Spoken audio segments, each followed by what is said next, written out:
Hello everyone, Neve here, and today I have a new deck for you, and I'm sure you know what it is by the thumbnail and the title, but it is let me pull this out, it is the Mildred Payne's Secret Pocket Oracle.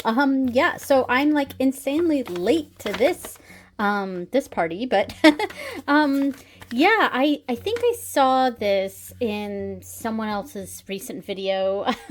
I don't know who, yeah, I didn't keep track of that, but I was just like, wow, I really like this deck.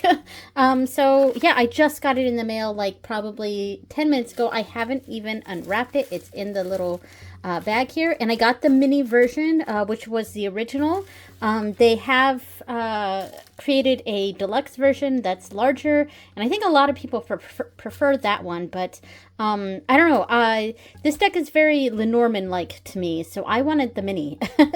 Yeah, and it came with some goodies here. Here is the Mildred Payne character that's shown in the that's, you know, it's a fictional character, but yeah, there's a whole story about how these are found cards in Mildred Payne's coat or whatever. I don't know the whole story, I just really like the cards. Okay, so yeah, so that's really cool. I like this. This is actually also my first Patrick Valencia deck because I don't have the Deviant Moon, and I'm not sure what deck this is from. Is this Deviant Moon, or is this that his Marseille deck? I don't know.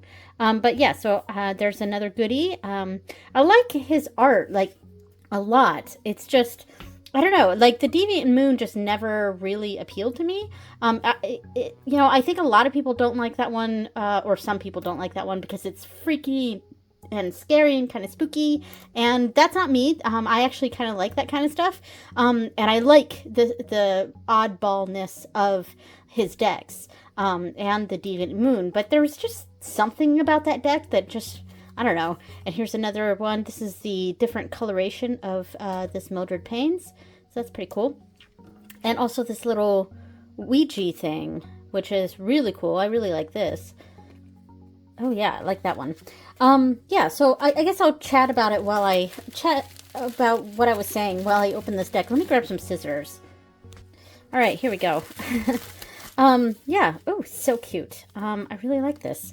And this is 80 cards in this one. I still have my scissors over here. I think when this originally came out, it was like a pack of like 54 or something. It was some number in the 50s. And then there were like 2 or 3 expansions, and it totaled, I want to say it was over 80. But once everything was all out, then it was sort of re-released in this package, and contained 80 of those cards. So I think maybe I'm missing some from some of the expansions, but that's okay. That doesn't bother me. 80 cards is plenty. I love the little box it comes in. I cannot get this open though. Hold on. All right, got it. I had to use the scissors to pop this open because it would not open, and it already started to rip a little bit. Tuck boxes, am I right? Oh, and then there's more packaging. All right, packaging galore, packaging galore. Jeez Louise, this was shrink wrapped so tightly that it was incredibly difficult to get this out. All right, so we've got a title card on the top here. Nice, with some information. All right, and a photograph of Mildred Payne. Nice. And it says Witch on the back. Mildred Payne, ID number, let's see, what's mine? 31567. 31567. I'm sorry, I'm not wearing my glasses. All right, so move that off to the side here. Yeah, so this deck was really cool. And I had the same reaction to this deck that I had to a lot of Patrick Valencia's other decks. Yeah, it's Deviant Moon may not have been for me, but a lot of his other decks really do appeal to me. I love this. And these cards feel very much like Lenormand cards, but obviously there's 80 of them, not 36. But it's a similar like style, I think. And I feel like when I do readings with this deck, I'm going to use it like it's a Lenormand. Yeah, and I'll probably use have an 80 thing, and I'll probably pull like if I'm gonna do a grand tableau, I'm gonna do it. With like 36 cards. I'll just do it that way. I don't know. I'm making this up as I go along, so all of this is subject to change. I'm just trying to figure out how exactly I want to use this. But I do know I want to use it Lenormand styles, so some sort of way like that. And that's why I wanted the small deck, because this feels like a quick and dirty, like laying out a box. I mean, I know I'll adjust the the focus in a moment, but laying out a box like it's Lenormand, like that. Sorry about this. and reading it like that, and I feel like I could get a sort of reading from that. And it's just, I don't know, it's just neat. And I really liked the style of art. This very simple artwork, heavy borders, not borders on the card, but heavy line work. That's what I was trying to say. Heavy line work. Yeah, I'm trying to figure out my words here. It's like trying to describe this. And then the little splashes of blood are pretty cool, and that may be some way I could read into this. Yeah.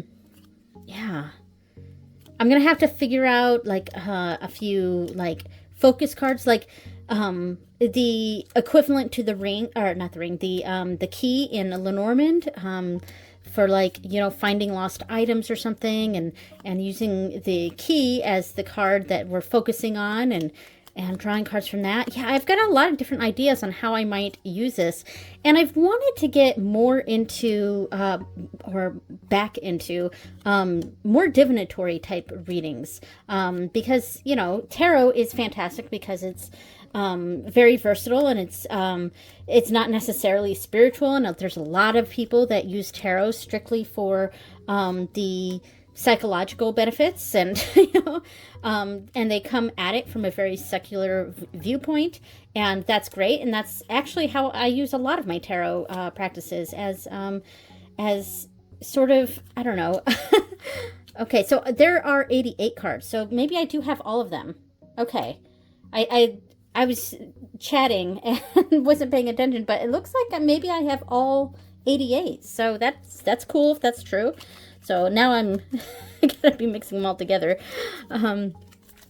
Yeah, but there's something that feels a lot more cartomancy with this deck versus tarot. I mean, of course, tarot has strong cartomancy elements to it as well, but I don't know if what I'm saying makes sense. And let's see how I can do a shuffle. This is obviously not a deck I'm going to be able to riffle shuffle and then do a bridge, because it's just too small. It's a very small deck. I have very, very small hands, and I mean, here's in comparison with my hand, and I have a very, very, very small hands.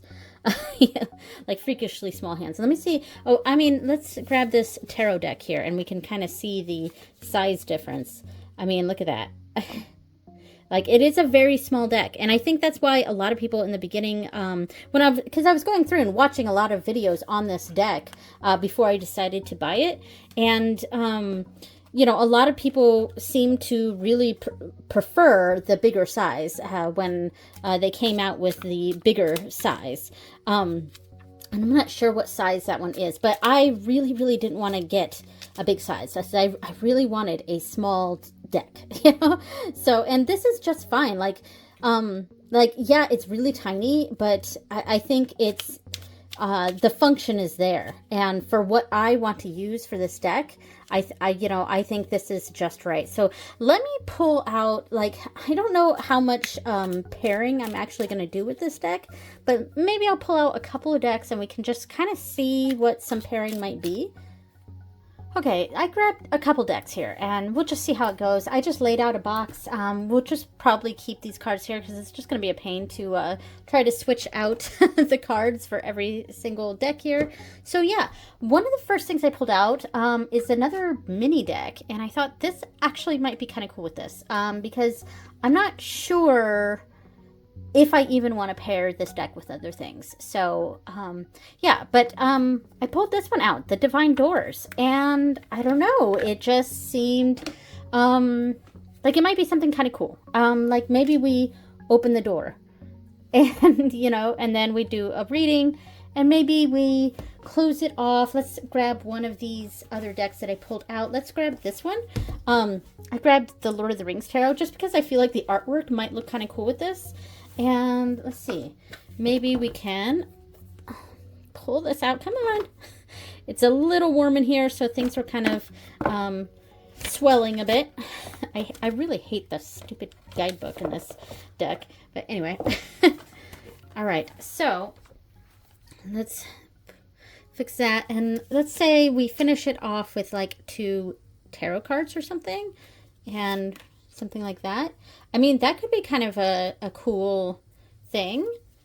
Yeah, I mean, and then let's grab another door, like breaking down a door here, and we've got our little reading right here. Like, how might I work with that? I'm not sure, but it does look pretty cool. I kind of like this, and this is just something I sort of thought of right now.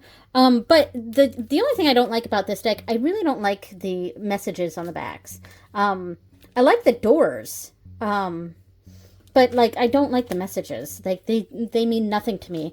For me, like all of this would just be opening a door, and I would like, this might as well not be there, you know, because this doesn't mean anything to me. Yeah, all of these messages on the back are like pointless to me, but I really like the doors, so and the band. Yeah, so I don't know, I think that might be kind of cool, and it does look neat with the Lord of the Rings tarot here. I don't know, I think this is neat. What do you guys think? That one's especially cool because it's very naturey. But, yeah, so, and, you know, since I have Lord of the Rings out here, I mean, this would be a cool, reading here. You know, that's kind of neat. Like, I don't know what we would do with that. Some sort of spread kind of with, 4 cards. Yeah, I mean, I think that fits really nicely. This is a good pairing. I don't know what else to really say about that. So let me grab one of the other decks. All right, so one of the other decks I grabbed the Green Glyphs Oracle. I don't know. Again, I'm just trying to get things to match with this with this series. This is the Green Glyphs are a deck series that I just have the hardest time pairing cards with, and it's because of the coloring of the cards. They're kind of this like, it's a kind of a yellowy beige color, which is nice. Like, don't get me wrong, I really like these decks. It's just they're really difficult to pair with. So I think I might do the same thing that I did before, because that way I can go through the other deck at the same time. So we can lay one of the Oracle cards over here as sort of the beginning of the reading or something going into it. Or it could be at the end, like a takeaway message or something. But let's start right there. Yeah. So for the tarot deck to go with this, I grabbed the Relative Tarot because of the nature of this deck. It's very like, it's very kind of, I wouldn't say old world, but it's like Victorian and like ancestry a little bit. That maybe we could try the Relative Tarot and see if that maybe this is something I could do for some ancestry reading. Though I'm not sure about that. It does help tie in this card, I think. Adding these ones over here because of the lighter borders on this, and let's replace this one. Because of the lighter borders on this, and it's separation from this because these two don't go together next to each other because they're different colors. But kind of having that separation of this one from those almost makes the Relative Tarot go better with the Green Glyphs Oracle. Let's see. Oh, what do you guys think of this? And also, I don't know if you noticed, but I changed out the 9 cards there. In fact, maybe I can do another switch out of these. Okay, there we go. Here's some new cards to look at the combinations. I do kind of like this. I mean, if anything, this is kind of giving me an idea for these 2 decks versus using it with this. But it does look good with it. I think maybe I liked the Lord of the Rings a little bit more with this, but I'm not sure. I'm really not sure. Yeah, so, and let me pull these to the side, and this looked okay with these. I don't know, it's not quite right. Again, we're not quite getting a pair with the green glyphs that I like. So let's add a few over here and see this sort of layout. Yeah, I mean, it makes me like this a little bit more, but I do still think I liked the Lord of the Rings a bit more with this deck. I like the photography, the old photography in this with the Mildred Paynes. I think that goes pretty well. But yeah. Yeah, I mean, I like it. But again, I'm really not sure that I'm going to use this deck paired with other decks. I really think that the Mildred Payne, for me at least, whoa, hello, I'm dropping everything. Sorry about that. The Mildred Payne, for me, at least how I think I'm going to use this is a bit more of quick divination. Quick answers, quick divination. Yeah, and kind of coming up with my own sort of interpretations on what these cards mean, because this is a system that was created by Patrick Valenza. But I'm pretty sure that you can come up with, like, I'm pretty sure it's encouraged that you sort of come up with your own meanings for these cards. Okay, I'm trying to figure out how this goes. I think it just goes like this. Here we go. So, yeah, and that's probably what I'll do. Here we go. Because they have their own interpretations on here, but yeah. Oh, sorry. Bumping the camera. This is fold out things like this are a little unwieldy for me. Yeah, I mean, this is cool. But yeah, I think I'm going to go with my gut on these and just maybe not even create any sort of book, any sort of thing like that, and just kind of go with my gut as to what these mean. Oh, and here's a door. I just noticed that. Would have gone well with that last deck. Anyway, so that is the Mildred Payne's Secret Pocket Oracle. I'm really excited about this. I might take this with me on my vacation. We're going on vacation next week. Now, because of that, this video is actually not going up on my channel until like mid-August or so. I'm filming this on July 31st, just so you know. But yeah, this is a really, really cool deck. I'm really glad I got it. Yeah, all right. Thank you so much for watching, everyone, and I will see you next time. Bye!